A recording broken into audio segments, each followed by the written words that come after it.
Halo semuanya, Assalamualaikum warahmatullahi wabarakatuh.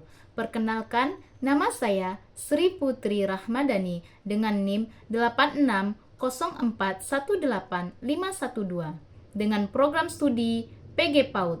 Video ini saya buat untuk memenuhi tugas 1 mata kuliah Pancasila dengan tema pelajaran dari sejarah Pancasila bagi generasi muda dengan fokus pada pembahasan materi proses lahirnya Pancasila.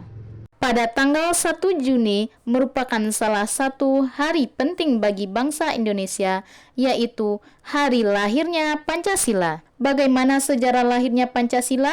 Yuk kita simak bersama. Sejarah lahirnya Pancasila dimulai dari terbentuknya Badan Penyelidik Usaha Persiapan Kemerdekaan yang disingkat dengan BPUPK yang dibentuk oleh pemerintah kolonial Jepang.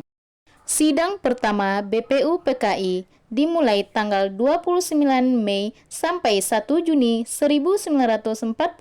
Dalam sidang ini membahas tentang konsep negara, masyarakat, pemerintah, serta hal-hal yang berkaitan dengan arah bangsa Indonesia untuk merdeka. Pada saat itu, ada 3 tokoh yang menyampaikan pandangan tentang dasar negara, yaitu Muhammad Yamin, Supomo, dan I.R. Soekarno. Pada tanggal 29 Mei, Muhammad Yamin menyampaikan 5 prinsip dasar negara, yaitu peri kebangsaan, peri kemanusiaan, peri ketuhanan, peri kerakyatan, dan kesejahteraan sosial. Pada tanggal 31 Mei 1945, Supomo menyampaikan konsep dasar negara Indonesia merdeka, yaitu persatuan, kekeluargaan, keseimbangan lahir batin, musyawarah, dan keadilan sosial.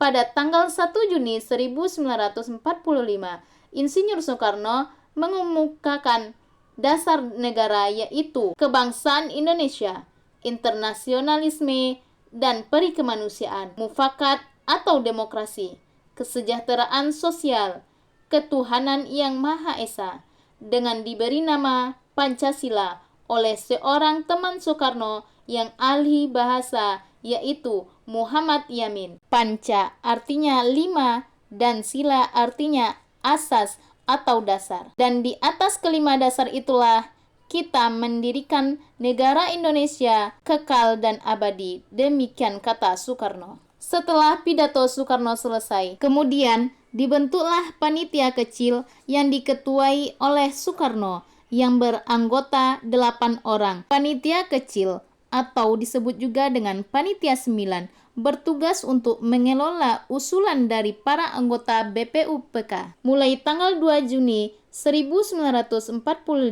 sampai 9 Juli 1945 terjadi masa reses. Pada tanggal 22 Juni, panitia kecil mengadakan sidang. Hasil dari sidang ini ialah Mukadimah Hukum Dasar Alinea keempat dalam Rumusan Dasar Negara. Muhammad Yamin mempopulerkan kesepakatan tersebut dengan nama Piagam Jakarta. Sebelum disahkan, sila pertama dari Piagam Jakarta yang berbunyi ketuhanan dengan kewajiban menjalankan syariat Islam bagi pemeluknya diubah menjadi ketuhanan yang Maha Esa. Perubahan tersebut sebelumnya sudah disepakati oleh 4 tokoh Islam, yaitu Wahid Hasyim, Ki Haji Bagus Hadikusumo, Kasman Singodimedjo, dan Teuku Muhammad Hasan. Pada tanggal 10 Juli sampai 17 Juli 1945, BPUPK mengadakan sidang kedua. Sidang ini berhasil menentukan beberapa rumusan, yaitu Rancangan Undang-Undang Dasar Negara Indonesia Merdeka, Pembukaan Undang-Undang Dasar Negara, dan Pernyataan Kemerdekaan. Hal tersebut menandakan selesainya tugas BPUPK, dan BPUPK dibubarkan pada tanggal 7 Agustus 1945.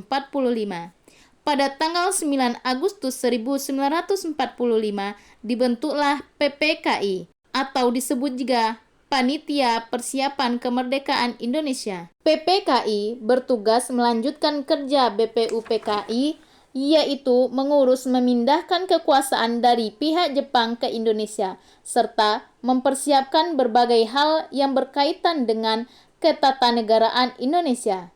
PPKI diketuai oleh Soekarno dan wakilnya Hatta yang terdiri dari 19 orang.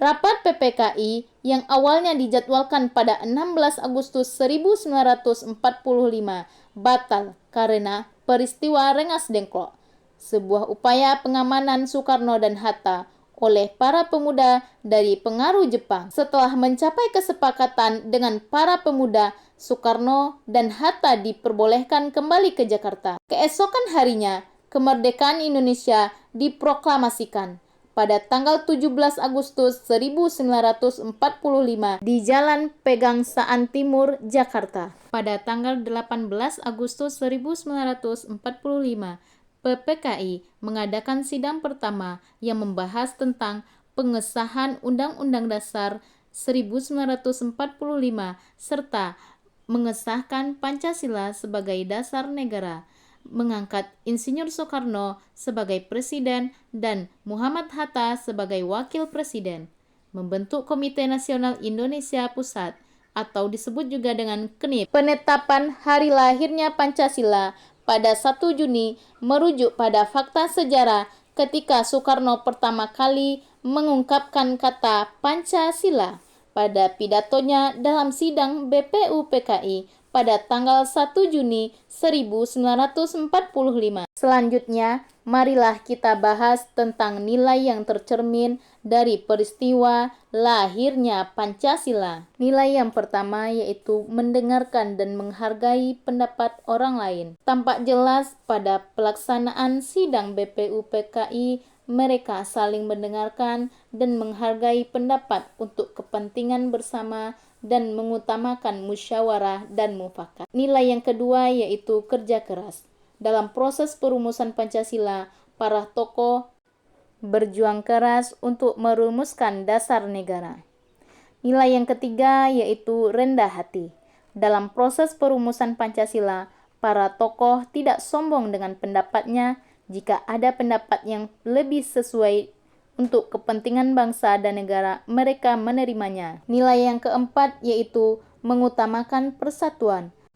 Meskipun berbeda-beda, peristiwa perumusan Pancasila tetap mengutamakan persamaan demi kepentingan bangsa dan negara yang merdeka. Nilai yang kelima yaitu rela berkorban.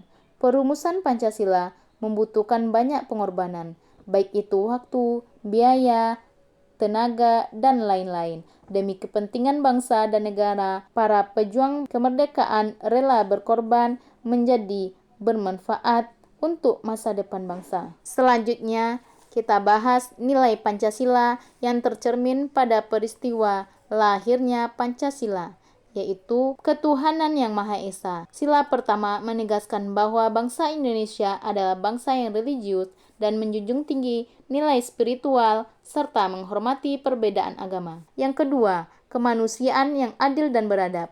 Menjunjung tinggi nilai kemanusiaan, menghormati hak asasi manusia, dan memperlakukan semua orang secara adil. Yang ketiga, persatuan Indonesia, yaitu semangat mengutamakan kepentingan bangsa dan negara, serta menjaga kerukunan dalam keberagaman. Yang keempat, kerakyatan yang dipimpin oleh hikmah kejaksanaan dalam permusyawaratan perwakilan, yaitu mengutamakan musyawarah untuk mengambil sebuah keputusan dan menghargai pendapat orang lain dan tidak memaksakan kehendak.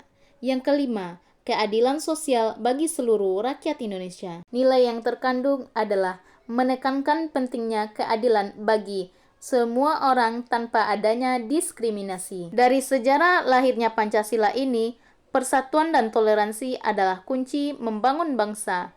Para pendiri bangsa memberikan contoh bahwa perbedaan bukanlah penghalang untuk Indonesia merdeka. Sebagai generasi muda, kita bisa mengamalkan nilai-nilai Pancasila dalam kehidupan sehari-hari, seperti saling menghormati dan menghargai perbedaan, saling menghormati dan menjunjung tinggi setiap toleransi, bekerja sama, dan bersikap jujur, serta peduli terhadap sesama. Nilai-nilai Pancasila ini masih relevan hingga sekarang, karena menjadi pedoman hidup dan moral bagi kita di tengah tantangan zaman yang terus berkembang.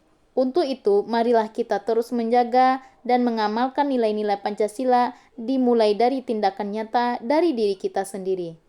Dengan mengamalkan nilai Pancasila, maka Indonesia tetap kuat, bersatu untuk Indonesia terus maju.